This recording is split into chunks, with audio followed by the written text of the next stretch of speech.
السلام عليكم، ازيكم؟ عاملين ايه؟ يا رب دايما تكونوا في احسن صحة واحسن حال. الفيديو النهاردة معانا هو واحدة طلبته مني. فقلت هشرحه لها مع تكة بسيطة كده هتنفعها ان شاء الله وهتنفعكم كلكم لما تشوفوا الفيديو. كانت عايزة تعرف ازاي الواحدة تستخدم كذا حاجة في فيديو واحد او بطريقة واحدة. فانا قلت لها هنصحك ده ستاركي. ده يعني كذا حاجة في حاجة واحدة. ده كذا حاجة في حاجة واحدة هينفعك جدا جدا. هو ماسك بيتحط على البشرة، في منه الذهبي، في منه الأخضر، في منه حاجات كتير جدا وألوان كتير. بس كانت عايزة تعرف فكرة عن ماسك الفحم، هينفعها ازاي، ازاي تقدر تفيد بشرتها بيه، ازاي استخدمه وكام مرة. حاجات كتير جدا. بتقول انا جبته مرة بس ما عرفتش ان هي تظبطه، او بتقول ما لقيتش النتيجة اللي انا طلباها. هو ريحته حلوة قوي. آه، يعني بصراحة هو بيفتح زي الذهب. ماسك الذهب برضو اسمه ستاركي على فكرة. هوريكم بس العلبة بتاعته. شايفين منه ايه؟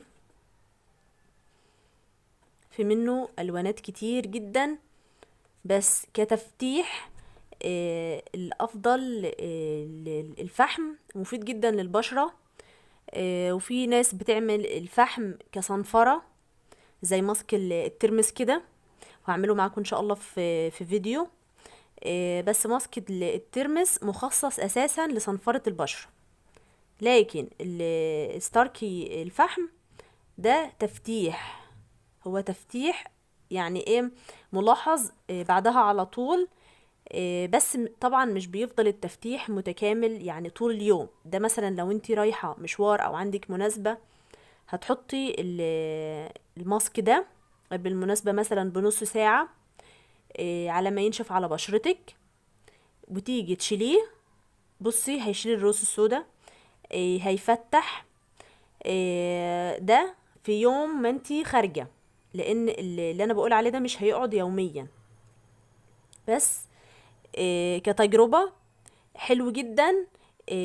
في الوقت اللي انتي عندك المناسبة دي او خارجة وعايزة يكون بشرتك منورة زاهية، تفتيح.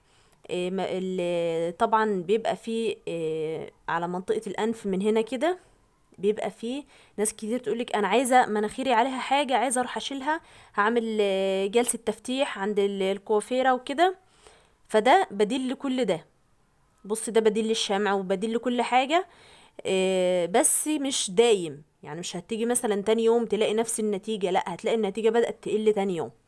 بس كنتيجة سريعة وراكي مشوار وعايزة يبقى شكلك حلو، آم، تفتيح، مفيش حاجة باينة في بشرتك، كل حاجة مثلا ما عملتيش رحت الكوافيرة وكده وعايزة وشك يبقى نظيف، هتجيبي ده.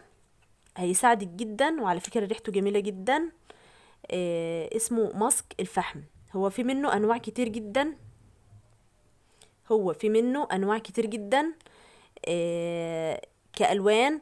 وفي منه بتبقى في برطمانات كده. اهم حاجة ان انت لما تيجي تدهنيه على وشك ما تعمليش طبقة تقيلة. ما تعمليش طبقة تقيلة. بيفضل ينشف على الايد او على بشرتك عموما. هيقعد معاكي فترة شوية، ممكن يوصل لنص ساعة. على فكرة كل ما بتسيبيه كل ما بيشد البشرة اكتر. يعني كمان بتستفيدي اكنك بتعملي ماسك خميرة اللي هو بيشد البشرة. فانت كده استفدتي بالماسك ده بكذا حاجة. عملتي شد بشرة، عملتي تفتيح، شلتي اي حاجة صغيرة في بشرتك ما انتش عارفة تشيليها، سواء راس سودا، شعيرات بسيطة، تفتيح. كل ده هتلاقيه اول ما تشيلي الماسك ده.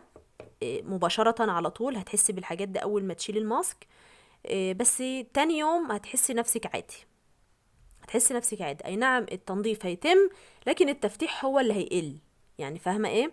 انما كنتيجة عايزاها سريعة، هتستخدمي ده هيعجبك بصراحة. انا بقولك الصراحة عشان ايه؟ ما تقوليش ده انا فتحت ويا وواو وكل شوية بقى تقولي ده مفيش زيه والكلام ده. لا هو تفتيح تلقائي، يعني ساعة ما تشيليه هتحسي بالتفتيح، يقعد معاكي لحد المناسبة مثلا ما تخلص معاكي، وهتبقي شايفة النتيجة دي بإيدك. تاني حاجة هتحسي بشد البشرة، هتحسي بالتنظيف اللي في البشرة، هو فعلا بينظف البشرة، هو بينظف البشرة. هتسيبيه لحد ما ينشف خالص، وبعدين هتعملي كده عشان يتشد معاكي لانه بيبقى لزق. خلاص هتحسي لو لسه طري سيبيه، لو لسه طري معاكي وما عندي من الحتة دي لسه طري، هتسيبيه كمان شوية لحد ما تحسي بقى بدأت ايدك تكرمش، يعني بشرتك مثلا على وشك بدأت تكرمش معاكي، اعرفي ان انت كده خلاص بدأ يتشد ونشف. فانتي ما تستعجليش عليه، سيبيه لحد ما ينشف خالص معاكي عشان تحسي بنتيجة افضل.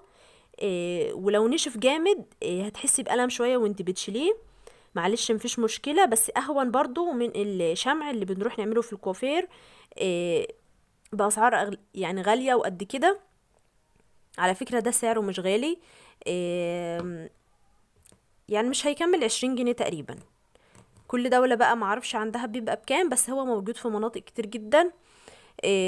وهو من حاجات التجميل، لان دايما اقول لكم دايما كريمات التجميل والماسكات والحاجات دي ما بيبقاش جواها نشرة، حاجات التجميل دي ما بيبقاش جواها نشرة، فتقريبا بتبقى موجودة على مستوى دول كتير، يعني مش بيبقى في مصر بس، لا عشان كام واحدة من المغرب سألتني، فعشان خاطر عايزة تلاقيه اسألي عليه في الصيدليات، اسألي عليه عندكم في اللي بيبيعوا مستحضرات تجميل، هتلاقوا الحاجات دي متوفرة. هو تقريبا قولي ماسك الفحم، ماسك الفحم، هو ماسك الفحم. استاركي بقى اسم تاني، كل واحدة عندها بيبقى باسم مختلف، علشان بنات كتير بيسألوني احنا ما لقيناش الاسم، ما لقيناش العلبة. لا هي كل واحدة هتقول بس ماسك الفحم، وحسب كل يعني بلد او كل دولة هيظهر عندها. بصي هتشدي بسرعة كده، هتشديه علشان تحصلي على النتيجة اللي انت عاوزاها. هو على فكرة ما نشفش جامد، هو لو ناشف جامد هيتشد معاكي اسرع من كده، بس هو عندي شايفين طار ازاي، ما نشفش جامد. لكن لما تسيبيه ينشف قوي هيطلع معاكي وهيتقشر زي ما هو بيتقشر كده، شايفة بيتقشر ازاي، هيتقشر كده. لكن الحتت الطرية دي انت مش هتحسي بالنتيجة فيها، لكن هتحسي بالنتيجة في الحتة اللي نشفت. عشان كده بقولك الافيد ليكي ان انت تسيبيه ينشف معاكي، وهتلاحظي الفرق اهو. زي ما قلتلك النتيجة هتظهر تلقائي، النتيجة هتظهر معاكي تلقائي. طبعا بتغسلي بشرتك عشان بيبقى فيها حاجات من السمرة دي لسه موجودة، هتغسلي بقى بشرتك بأي غسول عندك، أي غسول عندك. شايفين المنطقة اللي انت بتشيلي من عليها السكراب اهي اتشالت، هي اللي بيبان فيها الفرق. خلاص تمام. فانا عشان ما اطولش عليكي بس في الفيديو، هتعملي كل الطرق اللي قلنا عليها دي، انت كده حصلتي على النتيجة اللي انت عاوزاها، ولما تجربيه هتشوفي النتيجة بنفسك حلوة قوي ما شاء الله. على فكرة بنبعده عن منطقة العين، لان منطقة العين منطقة حساسة، ما ينفعش ان انت تحطي عليها ماسك وبعدين تشيليه. منطقة العين مش هتستحمل، لانها بتبقى منطقة رقيقة شوية، منطقة الجلد بتاع تحت العين رقيق، فانت طبعا عارفة الماسك بيتحط ازاي، اهو زي ما هو محطوط قدامنا كده، يعني طبعا ملوش دعوة بالعين، هو ماسك للبشرة بس. حابة بقى تشوفي نتيجة احسن عشان خاطر تكملي المناسبة بتاعتك، هتجيبي كريم انجي.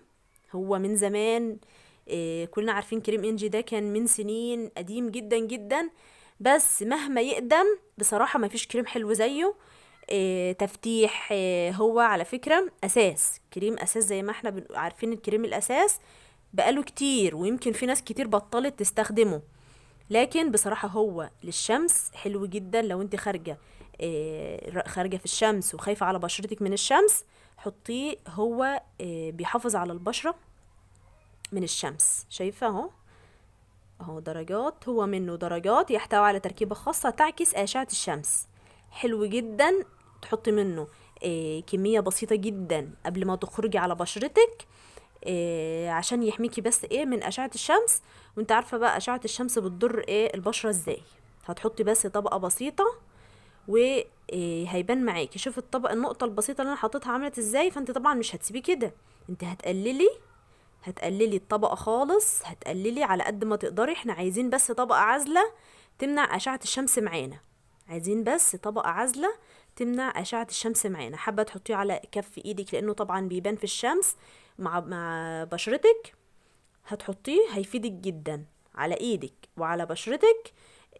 هيمنع ايدك او وشك ان هو يتأذى من أشعة الشمس، وبالذات في الصيف كده. وبالذات الكريم ده بعد ما تحطيه، بعد ما تستخدمي الستاركي الفحم، هتلاقي النتيجة معاكي تحفة وهايلة. وجربي وان شاء الله هتدعيلي. ما تنسونيش في دعوة حلوة، ويا رب اكون فدتكم في الفيديو. ما تنسوش تعملوا لايك، ولو عجبكم الفيديو شيروه عشان ناس كتير تستفاد منه. ناس كتير محتاجة الفيديو ده، بنوتات كتير نفسها تفهم اكتر عن الكريمات دي وازاي تستخدمها. يا رب يكون عجبكم، وكل سنة وانتم طيبين ومع الف سلامة. السلام عليكم.